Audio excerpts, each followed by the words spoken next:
Hello students, आज के class में हम कंटिन्यू करेंगे चैप्टर नंबर 1 को, जिसमें हम डिस्कस कर रहे हैं इंडियन इकोनॉमी के स्टेटस को at the time of independence. जब इंडिया आज़ाद हुई थी या ब्रिटिश रूल के दौरान इंडियन इकोनॉमी के क्या कंडीशंस रहे, इकोनॉमी के डिफरेंट सेक्टर्स किस तरह के हालात में थे, किस तरह के कंडीशंस में थे, हम उसे डिस्कस कर रहे हैं।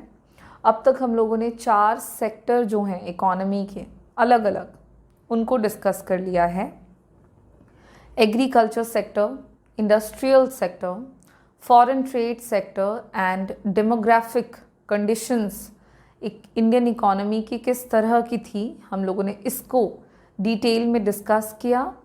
आज हम उसी टॉपिक को कंटिन्यू करते हुए इकोनॉमी के अनदर सेक्टर को डिस्कस करेंगे।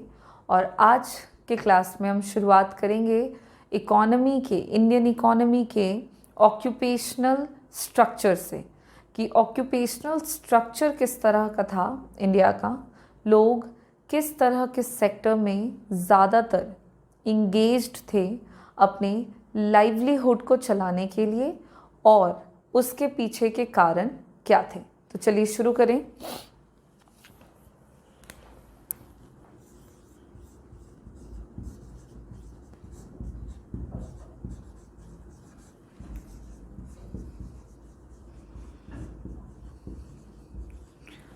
Occupational structure during British rule आप कह सकते हैं, या फिर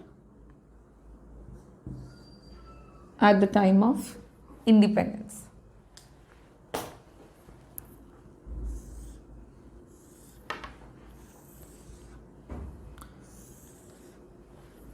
तो ब्रिटिश रूल में के दौरान इंडियन इकोनॉमी का जो ऑक्यूपेशनल स्ट्रक्चर था, मतलब हम बात कर रहे हैं कि लोग किस तरह के व्यवसाय से जुड़े हुए थे, लोगों का पेशा क्या था।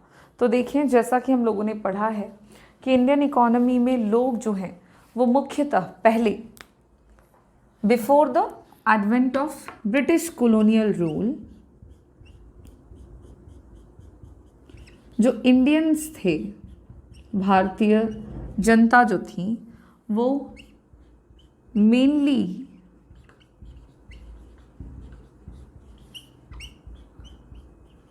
डिपेंड कर रहे थे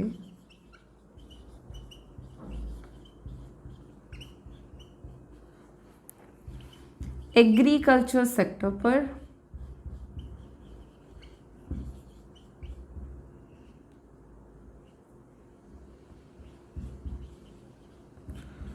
फॉर देयर लाइवलीहुड, अपने लाइवलीहुड को चलाने के लिए लोगों के पास एकमात्र व्यवसाय का क्षेत्र था, और वो था कृषि क्षेत्र। इसके पीछे का कारण ये भी था कि उस वक्त इकोनॉमी इतनी डेवलप नहीं थी कि इकोनॉमी में अदर सेक्टर्स में लोग और भी ज़्यादा काम कर सकें, और थोड़े बहुत लोग जो थे वो हमारे मैन्युफैक्चरिंग सेक्टर में भी इंगेज थे। और अगर हम मैन्युफैक्चरिंग सेक्टर की बात करें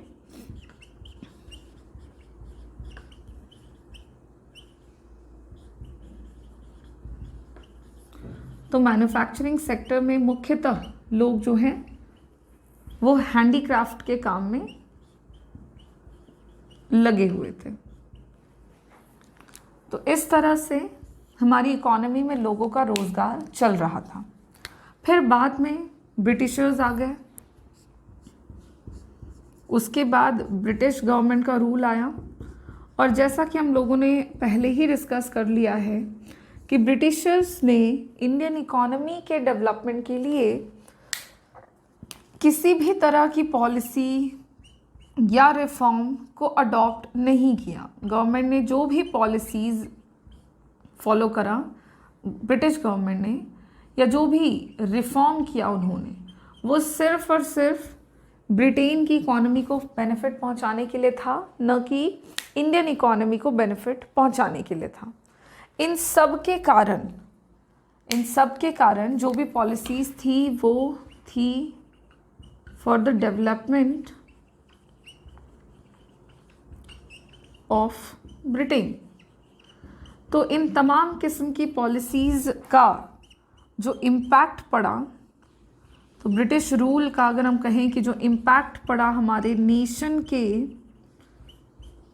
ऑक्यूपेशनल स्ट्रक्चर पर, कि लोगों का व्यवसाय फिर क्या रहा हमारे देश के लोगों का, तो जो ऑक्यूपेशनल स्ट्रक्चर था उसमें थोड़ा बहुत और चेंज देखने को मिला। स्ट्रक्चर जो है वो चेंज हो गया और इस चेंज्ड स्ट्रक्चर में हमें हमारी इकोनॉमी के कुछ फीचर्स देखने को मिले ऑक्यूपेशनल स्ट्रक्चर में। और उन फीचर्स में सबसे पहला पॉइंट है pre dominance of agriculture sector over industrial and service sector. जो सबसे पहला साइन ऑफ चेंज देखने को मिला, जो भी चेंज आया हमारे ऑक्यूपेशनल स्ट्रक्चर में, तो जो भी उसका साइन रहा उस साइन को हम यहाँ फीचर्स में डिस्कस करेंगे। और हमें प्रीडोमिनेंस देखने को मिला एग्रीकल्चर सेक्टर का over the industrial and service sector. कहने का मतलब है कि देश में ज़्यादातर लोग जो हैं वो एग्रीकल्चर सेक्टर में ही इंगेज्ड दिखे। अगर हम पॉपुलेशन की बात करें तो इसको आप अप्रॉक्स में लेके चलोगे अगर, तो इसका पॉपुलेशन है 72.7% लोग आपके इंगेज्ड थे एग्रीकल्चर सेक्टर में। अगर इसके रेंज की बात करें तो 70 से 75% तक लोग हमारे एग्रीकल्चर सेक्टर में इंगेज्ड थे ड्यूरिंग द ब्रिटिश रूल। ठीक है, एग्जैक्ट में अगर आप बात करो तो 72.7 अप्रॉक्स में, तो 70 से लेकर 75% तक के लोग हमारे एग्रीकल्चर सेक्टर में ही दिखे काम करते हुए। रीज़न ये था कि इंडस्ट्रियल सेक्टर एंड जो हमारा सर्विस सेक्टर है उनमें उतनी जॉब की अपॉर्चुनिटीज़ जनरेट नहीं हो पाई कि लोग एग्रीकल्चर सेक्टर को छोड़कर इन सेक्टर्स में काम करते हुए दिखें। और इसके कारण ही इंडियन इकोनॉमी में ज़्यादातर लोग एग्रीकल्चर सेक्टर में ही इंगेज्ड नज़र आए।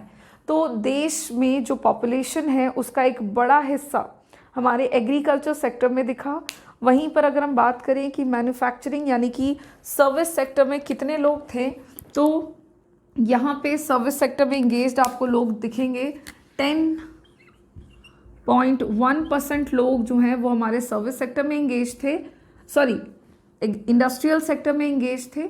और इसका रेंज भी वही आप 10 से लेके 15 के बीच में ले सकते हो। एंड सर्विस सेक्टर में इंगेज लोगों की संख्या थी 17.2%।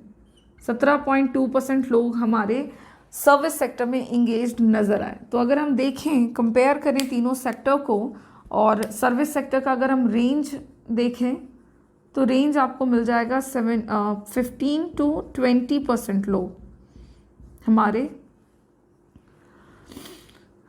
सर्विस सेक्टर में थे। और रेंज के तौर पे हम देखना चाह रहे हैं तो इंडस्ट्रियल सेक्टर में आपको 10% लोग देखने को मिलेंगे। इस तरह से हमारे इकोनॉमी का जो एक कंप्लीट डिस्ट्रीब्यूशन था ऑक्यूपेशनल स्ट्रक्चर के मामले में वो अलग नज़र आया। एग्रीकल्चर सेक्टर हमारा चेंज होता हुआ दिखा और वहाँ पे हमें ज़्यादातर लोग काम करते हुए दिखे। वहीं पर इंडस्ट्रियल सेक्टर में जहाँ पे लोग पहले थोड़ा बहुत काम करते भी थे, ब्रिटिश रूल के कारण इंडस्ट्रीज़ के बंद हो जाने के कारण लोगों को वो जॉब छोड़ करके एग्रीकल्चर में लगना पड़ा, जिससे इंडस्ट्रियल सेक्टर में लोगों का जो कंट्रीब्यूशन है या जॉब की जो अपॉर्चुनिटीज़ हैं वो धीरे धीरे घट गई और सर्विस सेक्टर में भी लोगों की संख्या घट गई। तो हमारे देश में हम कह सकते हैं कि डोमिनेंस देखने को मिला एग्रीकल्चर सेक्टर का over industrial and service sector. Industrial and service sector के ऊपर एग्रीकल्चर सेक्टर जो है वो हावी हो रहा था in the sense of occupation, कि रोज़गार उपलब्ध कराने के क्षेत्र में। इतना ही नहीं, नेक्स्ट है रीजनल वेरिएशंस ऑक्यूपेशनल स्ट्रक्चर में एक तो कि लोग एग्रीकल्चर सेक्टर पे ज़्यादा इंगेज थे, दूसरी तरफ देश में क्षेत्रीय विषमता भी पाई गई, रीजनल वेरिएशंस देखने को मिला।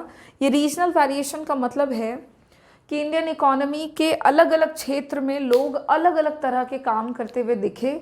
कोई एक पर्टिकुलर पैटर्न नहीं था कि लोग किसी एक विशेष काम में लगे हुए हैं। ऐसा इस वजह से क्योंकि लोगों को जॉब अपॉर्चुनिटीज़ अवेलेबल नहीं थी और due to lack of employment opportunities लोगों को काम करना था, उनको रोज़गार चाहिए था। तो जिस क्षेत्र में जिस तरह की उपलब्धता पाई गई, लोग उसी तरह के काम में लगे रहे। जैसे कि अगर हम बात करें उड़ीसा, राजस्थान या पंजाब जैसे स्टेट में, तो वहाँ पे ज़्यादातर लोग जो हैं वो खेती के कामों में लगे रहे। लेकिन अगर हम बात करें कुछ पार्ट्स ऑफ मद्रास जैसे कि state of Tamil Nadu, Andhra Pradesh, Kerala, Karnataka, Bombay, west Bengal, तो इधर के क्षेत्र में लोग हमारे एग्रीकल्चर सेक्टर में भी दिखे और लोग मैन्युफैक्चरिंग सेक्टर में भी थोड़ा बहुत नज़र आए एंड सर्विस सेक्टर में भी दिखे। तो that depends upon the availability of employment opportunities in different sectors. जिस क्षेत्र में जिस तरह के रोज़गार के अवसर उपलब्ध रहे, लोगों ने उसी क्षेत्र में उस तरह के काम को करना शुरू कर दिया और देश में हमारा जो ऑक्यूपेशनल स्ट्रक्चर है वो कुछ इस तरह का रहा। किसी एक पर्टिकुलर पैटर्न में ना दिखकर वो थोड़ा सा डिस्ट्रीब्यूटेड दिखा हमें, और ये हमारे ऑक्यूपेशनल स्ट्रक्चर के बारे में बात हो गई। तो ये हो गया हमारे इंडिया का occupational structure during the British rule. और इसी के साथ हम देख सकते हैं कि ऑक्यूपेशनल स्ट्रक्चर जो था देश का वो थोड़ा सा अलग था, कह सकते हैं कि गड़बड़ था। क्यों ऐसा? क्योंकि हमारे देश में रोज़गार के अवसर उपलब्ध नहीं कराए गए ब्रिटिशर्स के द्वारा, क्योंकि ब्रिटिशर्स को सिर्फ और सिर्फ अपने बेनिफिट से मतलब था, इंडियन इकोनॉमी के डेवलपमेंट से कोई लेना देना नहीं था। ऑक्यूपेशनल स्ट्रक्चर हमारा ओवर हो चुका है। अब हम लोग हमारे नेक्स्ट सेक्टर को भी डिस्कस कर लेंगे, जिसमें हम बातें करेंगे इंफ्रास्ट्रक्चर के बारे में और उनकी अवेलेबिलिटी के बारे में। देश में इंफ्रास्ट्रक्चर का डेवलपमेंट किस लेवल पे था, हुआ भी था या नहीं, और अगर हुआ था तो उसके पीछे के कारण क्या थे।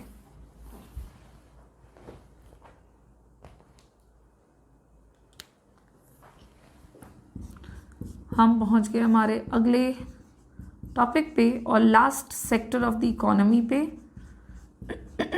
इंफ्रास्ट्रक्चर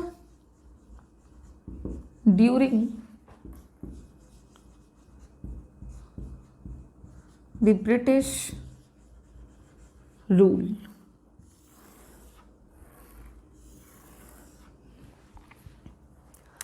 अगर हम इंफ्रास्ट्रक्चर की बात करते हैं कि इंफ्रास्ट्रक्चर का मतलब क्या है, तो देखें, infrastructure term it refers to the basic facilities. किसी भी देश में किसी भी तरह की एक्टिविटी को पूरा करने के लिए कुछ बेसिक फैसिलिटीज़ की ज़रूरत पड़ती है, और वो बेसिक फैसिलिटीज़ इंक्लूड करते हैं कई तरह के services such as railways, roadways, port, dam, ETC। इस तरह की कई सारी चीज़ें जो है वो इंफ्रास्ट्रक्चर कहलाती हैं, जो कि मूलभूत सुविधाएं कहलाती हैं देश की, और इनके बिना कंट्री का जो डेवलपमेंट है वो पॉसिबल नहीं है। क्योंकि इकोनॉमिक एक्टिविटीज़ या यूं कहो कि किसी भी तरह की एक्टिविटीज़ के पूरा होने के लिए या उसे पूरा करने के लिए इस तरह की बेसिक सर्विसेज की ज़रूरत पड़ती है, और उसी को हम इंफ्रास्ट्रक्चर कहते हैं। अब सवाल है कि क्या infrastructure during the British rule develop थे? तो इंडिया में कुछ बेसिक फैसिलिटीज़ को डेवलप किया गया था ठीक है, कुछ बेसिक फैसिलिटीज़ जो थे उनका डेवलपमेंट हुआ था, और ये जो डेवलपमेंट हुआ था ये ब्रिटिशर्स के द्वारा हुआ था।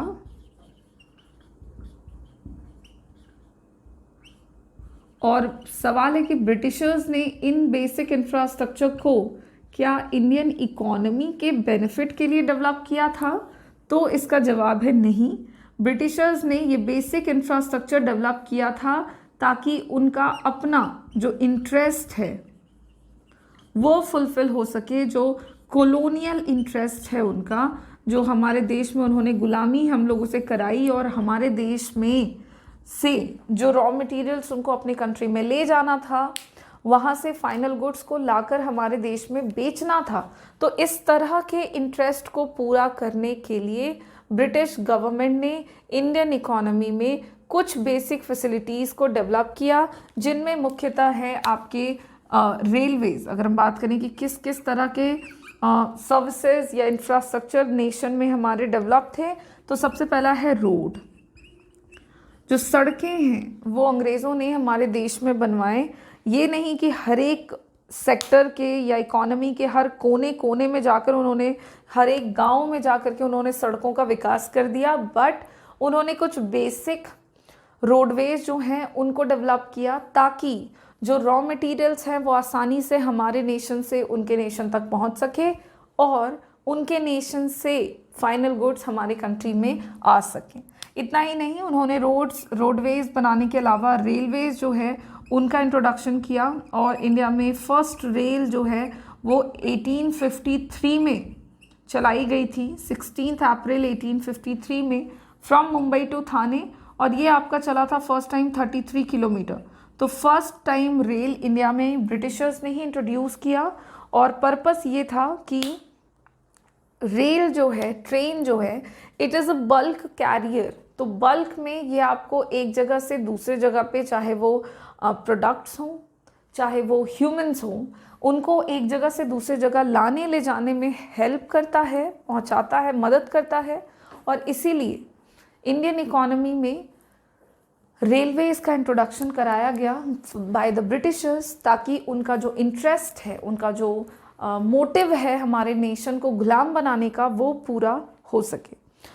रेलवेज के अलावा इंडिया में एयर एंड वाटर ट्रांसपोर्ट की भी सुविधाएं जो हैं वो डेवलप करी गई, और इन सब का भी एकमात्र ही पर्पस था कि देश में से हर एक तरह के ज़रिए से, चाहे वो सड़कें हों, चाहे वो हवाई यात्रा हो, चाहे वो जल यात्रा हो, किसी भी तरीके से इकोनॉमी से बेनिफिट को ब्रिटेन तक पहुंचाया जा सके, और ब्रिटेन की इकोनॉमी से फाइनल गुड्स जो हैं, जो मशीन मेड्स गुड हैं, वो इंडिया में लाकर बेचे जा सकें।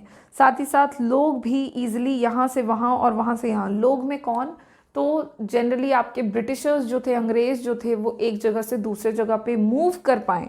इस सुविधा को पाने के लिए उन्होंने हमारे इकोनॉमी में इस तरह के बेसिक इंफ्रास्ट्रक्चर का डेवलपमेंट किया था। अगर हम इन सबको एक साथ मिला दें तो ये सारे आपके ट्रांसपोर्ट में आते हैं। ब्रिटिशर्स ने हमारी इकोनॉमी में ट्रांसपोर्ट रिलेटेड इंफ्रास्ट्रक्चर का डेवलपमेंट किया था, फर्स्ट ट्रांसपोर्ट। और सेकेंड की बात करेंगे तो अगला है हमारा कम्युनिकेशन। उन्होंने कम्युनिकेशन रिलेटेड इंफ्रास्ट्रक्चर भी डेवलप किए थे, और कम्युनिकेशन में जैसे पोस्टल स्टैम्प हो गए आपके, जैसे पोस्ट ऑफिसेज हो गए, या फिर स्टैम्प पेपर्स हो गए। तो इस तरह का जो पोस्ट है, टेलीग्राफ है आपका, टेलीग्राम है, इस तरह के जो इलेक्ट्रिक टेलीग्राफ सिस्टम था वो काफ़ी एक्सपेंसिव था इंडिया में, तो उसको इंट्रोड्यूस किया था ब्रिटिशर्स ने, ताकि वो अपने एडमिनिस्ट्रेटिव एफिशिएंसी को और ज़्यादा इम्प्रूव कर सके, हमारे नेशन में वो जो हैं और बेहतर तरीके से रूल कर पाएँ। तो इसमें जैसे कि हो गया टेलीग्राफ या फिर पोस्टल स्टैम्प, ठीक है। इस तरह के जो इंफ्रास्ट्रक्चर हैं इनका विकास अंग्रेज़ों के द्वारा हमारी इकोनॉमी में किया गया। और अगर हम बात करें कि फर्स्ट स्टैम्प इंडिया में कब रिलीज़ किया गया था, तो फर्स्ट स्टैम्प इंडिया में रिलीज हुआ था फर्स्ट टाइम 1852 में।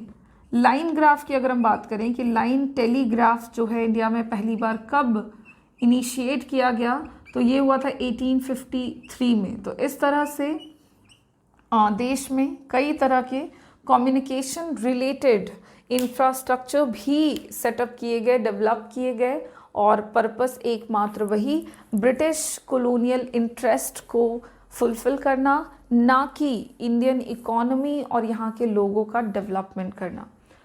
और इसी के साथ हमारा जो इंफ्रास्ट्रक्चर है वो कंप्लीट होता है। देखिए, इंफ्रास्ट्रक्चर का मतलब सिर्फ सड़कें और सिर्फ कम्युनिकेशन ही नहीं होते हैं, इसका मतलब और भी कई तरह के फैसिलिटीज़ हैं, बट अंग्रेज़ों ने उनका डेवलपमेंट न करके बस उन्हीं इंफ्रास्ट्रक्चर का डेवलपमेंट किया जिससे कि उनका जो फ़ायदा है वो बढ़ सके, ना कि इंडियन इकोनॉमी का डेवलपमेंट हो सके। तो इसके साथ हमारा इंफ्रास्ट्रक्चर जो है पोर्शन या सेक्टर ये कंप्लीट होता है। मतलब as compare to other sector, infrastructure का सेक्टर जो है वो थोड़ा बहुत डेवलप था हमारी इकोनॉमी में, और कंप्लीटली हमने इंडियन इकोनॉमी के हर एक सेक्टर को डिस्कस कर लिया है। और इससे हमें यही पता चला कि हमारी इंडियन इकोनॉमी की जो स्थिति थी वो काफ़ी दयनीय थी ड्यूरिंग द ब्रिटिश रूल। और आज़ाद जब इंडियन इकोनॉमी हो गई तब भी इकोनॉमी में कुछ खास चेंजेस देखने को नहीं मिले, बल्कि लंबे समय से इंडिया जो है भारतीय अर्थव्यवस्था गुलाम रही थी अंग्रेज़ों के, जिसके कारण उसका डेवलपमेंट इतनी जल्दी स्टार्ट नहीं हो पाया। और आज़ादी के कुछ वर्षों तक भी इंडियन इकोनॉमी की स्थिति उसी तरह से under developed, stagnant and backward बनी रही। ये सारे कारण जो हैं, इन सारे स्टेटस, इस तरह की स्थिति के जो कारण हैं वो हैं ब्रिटिश रूल। तो ब्रिटिशर्स ने इंडियन इकोनॉमी में काफ़ी नुकसान किया या पहुंचाया। अगर हम जानना चाहें कि क्या ब्रिटिशर्स का इंडियन इकोनॉमी पर कोई पॉजिटिव इम्पैक्ट भी पड़ा, तो उसे भी हम कुछ पॉइंट्स में डिस्कस कर लेंगे। और ये लास्ट टॉपिक होगा हमारे इस चैप्टर का, जिसमें हम positive impact of British rule की बात करेंगे ऑन इंडियन इकोनॉमी, कि क्या इंडियन इकोनॉमी पर ब्रिटिश गवर्नमेंट के द्वारा बनाए गए रूल्स एंड रेगुलेशंस का कुछ पॉजिटिव इम्पैक्ट भी पड़ा, और अगर कुछ पड़ा तो वो पॉजिटिव इम्पैक्ट क्या रहे, इसको हम पॉइंट वाइज देखेंगे। और जो सबसे पहला पॉइंट होगा पॉजिटिव इम्पैक्ट में वो यही होगा कि ब्रिटिशर्स ने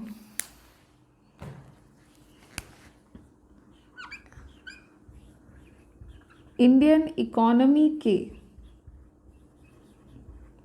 एग्रीकल्चर सेक्टर को कमर्शियलाइज किया, और ये एक पॉजिटिव इम्पैक्ट हम कंसिडर करते हैं, क्योंकि एग्रीकल्चर सेक्टर जो है उसमें लोग, हमारे इंडियन इकोनॉमी में अधिकतर लोग एग्रीकल्चर सेक्टर पे इंगेज्ड थे। और पहले के टाइम पे लोग सिर्फ और सिर्फ खेती का काम करते थे अपनी जीविका को चलाने के लिए, अपने लाइवलीहुड को चलाने के लिए। तो जब ब्रिटिशर्स ने उसी एग्रीकल्चर सेक्टर को कमर्शियलाइज कर दिया, तो इससे बेनिफिट ये हुआ कि इंडियन इकोनॉमी जो है वहाँ पे लोगों के पास एक रोज़गार का साधन उपलब्ध हो गया। लोगों का जो इनकरेजमेंट था, जो इंगेजमेंट था एग्रीकल्चर सेक्टर में, वो एक इनकरेजमेंट में तब्दील हो गया। लोगों को ये समझ में आया कि एग्रीकल्चर सेक्टर से भी पैसे अर्न किए जा सकते हैं, और एग्रीकल्चर सेक्टर एक बेहतर अपॉर्चुनिटी हो सकता है जिससे हम अपने इंडियन इकोनॉमी में ही रोज़गार प्राप्त कर सकते हैं।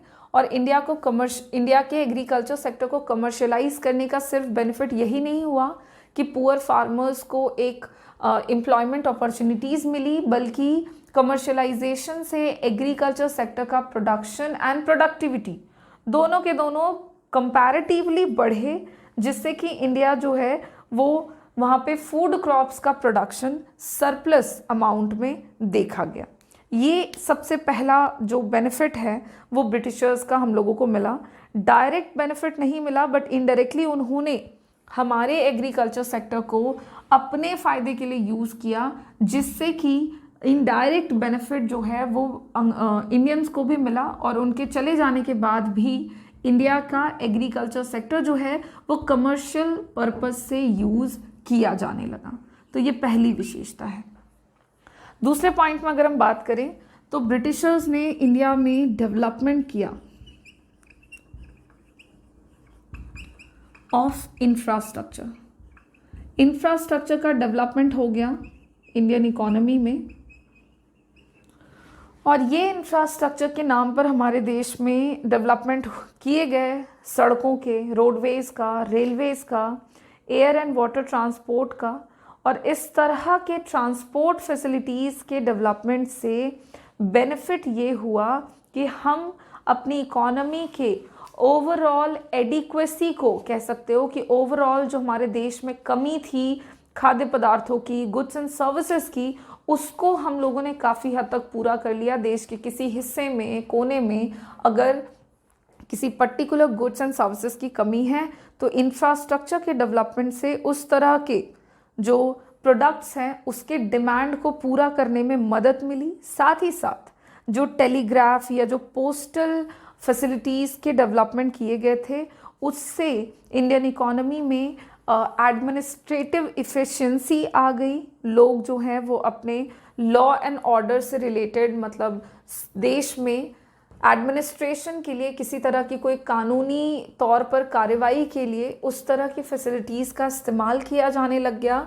जिससे कि नेशन के डेवलपमेंट को बढ़ावा मिला। तो कहीं ना कहीं जो भी बेसिक इंफ्रास्ट्रक्चर का डेवलपमेंट ब्रिटिशर्स ने हमारी इकोनॉमी में किया था उसका एक डायरेक्ट बेनिफिट हमारी इकोनॉमी को मिला कि एडमिनिस्ट्रेशन जो है हमारे देश का वो सुधर गया। हमें लॉ एंड ऑर्डर को मेंटेन करने में काफ़ी आसानी हुई। किसी तरह का कोई समन है, किसी तरह का कोई ऑर्डर है तो उसको हम ईजिली सर्कुलेट कर सकते थे with the help of communication facilities. तो ये एक बेनिफिट रहा। और पॉजिटिव इम्पैक्ट की बात करें तो चेक ऑन फेमाइंस। देखिए इंडिया में जो फेमाइंस हैं जैसे कि अकाल हो गया या फिर अदर नेचुरल डिज़ास्टर्स जो हैं आपके, उस तरह की स्थितियां अक्सर उत्पन्न होती थी। जैसे अकाल पड़ गया है या किसी तरह का कोई प्राकृतिक आपदा आ गई है जिसमें बाढ़ आ गया है या भूकंप आ गया है, किसी तरह की कोई स्थिति। तो इस तरह के स्थितियों में जो मेजर हेल्प होता है related to the food, related to the medical help, इस तरह के सर्विसेज हम लोगों ने कम्युनिकेशन के थ्रू या मीन्स ऑफ ट्रांसपोर्टेशन फैसिलिटीज़ के थ्रू सर्कुलेट हम इजीली कर पा रहे थे।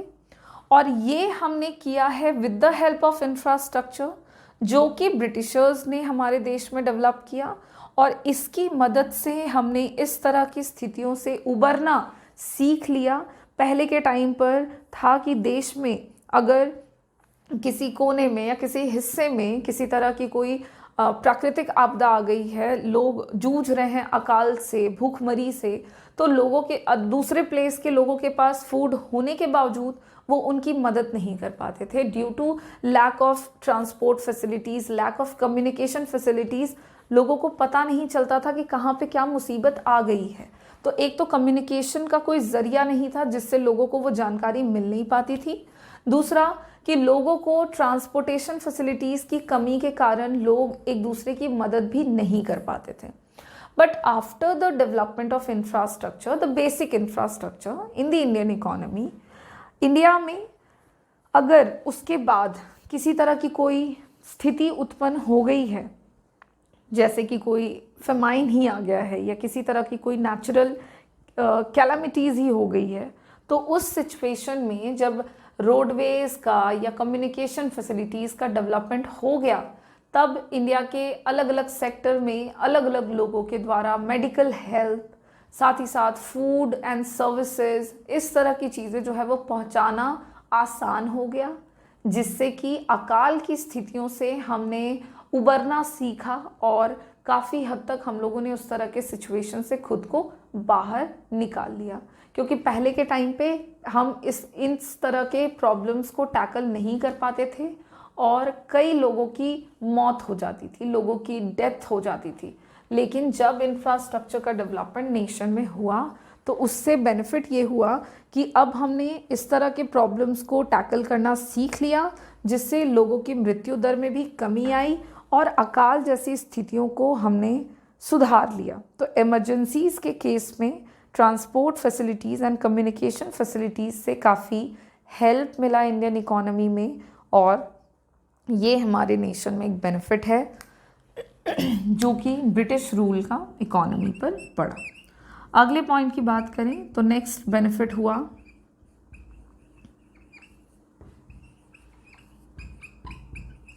Monetary system of exchange.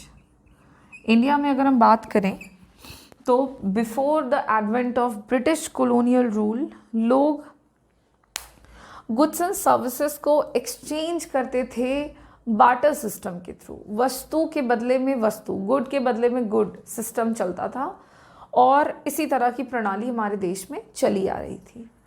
अब उस तरह के बार्टर सिस्टम के अपने कुछ प्रॉब्लम्स थे। बार्टर सिस्टम में प्रॉब्लम जो कॉमन प्रॉब्लम्स हैं वो है मैच का प्रॉब्लम, मतलब प्रॉपर मैच, आपको जो वस्तु की ज़रूरत है सामने वाले के पास, आपको जिसकी ज़रूरत है वो सामने वाले के पास होना चाहिए और सामने वाले को जो चाहिए वो आपके पास होना चाहिए, तब जा करके आपका पेयर होगा एंड देन आप गुड्स एंड सर्विसेज एक्सचेंज कर पाओगे। तो ये मैचिंग ढूंढने का प्रॉब्लम, साथ ही साथ वैल्यू का प्रॉब्लम, कितनी क्वांटिटी में हम कौन से गुड को एक्सचेंज करें with the another quantity of another good, तो ये सारी समस्याएं थी। ब्रिटिशर्स ने इंडियन इकोनॉमी में मॉनेटरी सिस्टम को इंट्रोड्यूस किया, जिससे कि लोगों ने पैसे का इस्तेमाल जो है वो करना मतलब पैसे का इस्तेमाल कैसे करना है ये लोगों को समझ में आया, और इससे जो है बार्टर सिस्टम में होने वाली डिफ़िकल्टीज़ से हम लोगों को छुटकारा मिल गया और ये एक बेहतरीन ज़रिया हम लोगों के पास आ गया सुझाव के तौर पर कि मॉनेटरी सिस्टम्स में, मॉनेटरी टर्म्स में अगर हम गुड्स एंड सर्विसेज को एक्सचेंज करते हैं तो ये बेनिफिशियल होगा, बार्टर सिस्टम के सारे प्रॉब्लम्स को ये रिमूव कर देगा और इस तरह से हमारी इकोनॉमी जो है वो शिफ्ट हो गई from barter system to monetary system due to the British rule. क्योंकि ये जो क्रेडिट है ये ब्रिटिशर्स को जाता है कि उन्होंने हमारे इकोनॉमी में मॉनेटरी सिस्टम को इंट्रोड्यूस किया, और मॉनेटरी सिस्टम के अपने बेनिफिट्स हैं जिनका एक इम्पॉर्टेंट वैल्यू है, that is store of value. पैसे को हम स्टोर करके रख भी सकते थे। बार्टर सिस्टम में था कि आप गुड्स एंड सर्विसेज को बहुत लंबे समय तक स्टॉक करके नहीं रख सकते, आपको उसको जल्दी से निकालना पड़ेगा, क्योंकि अगर वो सामान रखा रहा तो ख़राब हो सकता था। बट मॉनेटरी सिस्टम के फ़ायदों में एक फ़ायदा ये भी है कि आप पैसे को स्टोर करके रख सकते हो, वो जल्दी ख़राब नहीं होते, इनफैक्ट होते ही नहीं हैं। तो इस तरह से मॉनेटरी सिस्टम जो है एक्सचेंज का वो इंट्रोड्यूस किया गया ब्रिटिशर्स के द्वारा, और ये भी हमारे इंडियन इकोनॉमी के लिए एक बेनिफिट रहा जो कि ब्रिटिशर्स से हम लोगों को मिला। नेक्स्ट पॉइंट की बात करें तो वो है इफेक्टिव एडमिनिस्ट्रेशन। इंडियन इकोनॉमी में एक इफेक्टिव, प्रभावशाली प्रशासनिक व्यवस्था किस तरह से चलाई जाए या की जाए जिससे कि देश सुचारू रूप से चल सके, इसका एक आइडिया जो है वो हम लोगों को ब्रिटिशर्स से मिला। ब्रिटिश गवर्नमेंट ने हमारी इकोनॉमी में काफ़ी effective and efficient administrative setup जो है वो लागू कर दिया, और इंडियन इकोनॉमी में लोगों ने उसी सेटअप को फॉलो किया, जिससे कि इंडिया में जितनी भी पॉलिसीज़ हैं या जितनी भी प्लानिंग है उनका इम्प्लीमेंटेशन काफ़ी इफ़ेक्टिव हो पाया। तो एक क्रेडिट जो है एडमिनिस्ट्रेशन का, इफ़ेक्टिव एडमिनिस्ट्रेशन का, वो ब्रिटिशर्स को जाता है। उन्होंने हमारी इकोनॉमी में एडमिनिस्ट्रेशन के लिए रूल बनाए और हम लोगों ने उसी सेटअप किए गए रूल्स एंड रेगुलेशंस को फॉलो करते हुए अपने देश की प्लानिंग एंड पॉलिसीज़ को फिर कंटिन्यू कर लिया। तो ये भी एक पॉजिटिव इम्पैक्ट पड़ा हमारे इंडियन इकोनॉमी पर बाय द ब्रिटिश रूल। तो ये कुछ पॉजिटिव इम्पैक्ट थे जो कि ब्रिटिश रूल के इंडियन इकोनॉमी पर पड़े। और इन्हीं पॉजिटिव इम्पैक्ट के साथ हमारा चैप्टर नंबर 1, जिसमें हम डिस्कस कर रहे थे इंडियन इकोनॉमी को on the eve of independence, ये कंप्लीट होता है। 47 से लेकर 50 तक के बीच में इकोनॉमिक कंडीशंस बिल्कुल ऐसे ही रहे, इसमें किसी भी तरह का कोई बदलाव या चेंजेस देखने को नहीं मिला। और ये हो गई सारे प्रॉब्लम्स की बात। और अब हम लोग अपने चैप्टर नंबर 2 पे पहुंचेंगे, जहां पे हम इंडियन इकोनॉमी को डिस्कस करेंगे फ्रॉम 1950 टू 1990। अब उस चैप्टर में हम लोग बातें ये करेंगे कि जो भी प्रॉब्लम्स हमने यहाँ पे पढ़ा, उन सारे प्रॉब्लम्स को दूर करने के लिए इंडियन गवर्नमेंट के द्वारा किस तरह की पॉलिसीज़ का अडॉप्शन हुआ एंड उन पॉलिसीज़ के अडॉप्शन से इकोनॉमिक बेनिफिट जो है वो कितना और किस हद तक हम लोगों को मिल पाया। साथ ही साथ अगर किसी भी तरह की इकोनॉमिक प्लानिंग का कोई फेलियर रहा, कोई नेगेटिव इम्पैक्ट रहा, तो वो भी हम डिस्कस करेंगे। तो चैप्टर 1 यहाँ पे ख़त्म होता है। हम लोग चैप्टर 2 की शुरुआत करेंगे हमारे नेक्स्ट क्लास से, और उस चैप्टर में हम लोग पढ़ेंगे about the Indian economy and economic plannings, कितने और किस तरह के किए गए। Thank you.